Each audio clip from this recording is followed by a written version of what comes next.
Hey guys, I wanted to make a video for lesson 13.4 because we're working on an activity that's a little bit different than what we normally do in social studies class.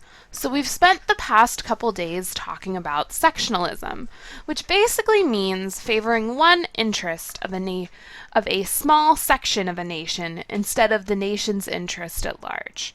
So, if you're looking at this video right now, you see the battle right here. It's the North versus the South. The North and the South had very different needs, and this is going to be what leads to the Civil War, guys. So here's what we're taking a look at today. You're completing an activity about sectionalism. So I have a review video in the lesson. I'd recommend you watch that. Always good to review, friends. Remember that. And then after that, you are doing a compromise activity. Let's take a look at that compromise activity together. And this is the main purpose of the video now, guys. So please do listen to this video. Watch it again if you need to, and take it seriously, because I want you guys to do this to the best of your abilities. Compromise activity. Now that we know a little more about the Compromise of 1850, let's travel back to that era. For this activity, you will be given the identity of a citizen from either a free or slave state. See below for what state. So, what I'm asking you guys to do is take on the identity of a citizen from the North or South. Now, it's really important that we take on this identity when we write our answers out, okay? We can't write this from the perspective of Mrs. Devlin's 8th grade student, whatever your name is. You have to write this from the perspective of either a Northerner or a Southerner. And it all depends on what your last name starts with. If your last name begins with the letters A through F, you're going to be someone from Alabama, so you're going to be a Southerner. If your last name begins with the letters G through M, you're going to be from the state of Illinois. If your last name begins with the letters N through R, you are from Georgia.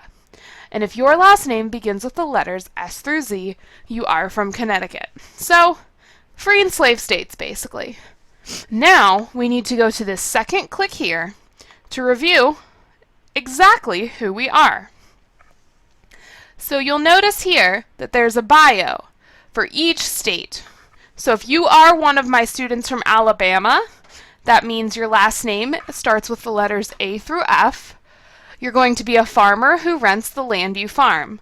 You don't own slaves. You believe that white men are the only real, legal, moral, and civil owners of the state and country. You can't vote. Now, we also have some folks from Connecticut. I believe you were my S through Z people. If you are from Connecticut for the activity, you are an emancipated black man. You are a tailor, and you're saving your salary to buy your wife and children from their owners. You are treated like a second-class citizen. Some of us are also going to be from Georgia. You are a wealthy tobacco planter from New York. Your plantation has 250 slaves. You believe slaves are better off here in America than Africa. You're also a senator. Now, my last group is from Illinois. And if you are from Illinois, you are going to be a farmer who doesn't really have an opinion on slavery, but thinks that the southern states have too much influence. And you also want new states to join the Union. So I've just read the biographies for the 4 states that you could potentially be from. You're going to answer all questions in the compromise activity from the perspective of one of those people. I ask you in the first question to tell me about what state you're from and a little about yourself, so you're going to use your bio for those 2 questions.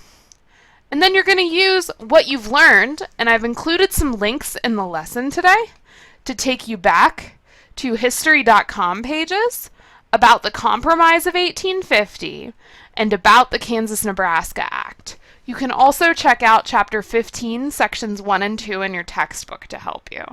Both of those items will assist you. But I would really recommend, before getting started, making sure you know what the Compromise of 1850 is, and also what the Kansas-Nebraska Act is. So you're going to go through and answer all of these questions from the perspective of your character. So you, as someone from Alabama, Connecticut, Illinois, or Georgia, is going to answer whether or not you think new states should enter the Union, how you feel about the Compromise of 1850, the Fugitive Slave Act, and even how you feel about the Kansas-Nebraska Act. Remember, you're all writing this from a specific perspective, so feel free to talk with me if you get stuck.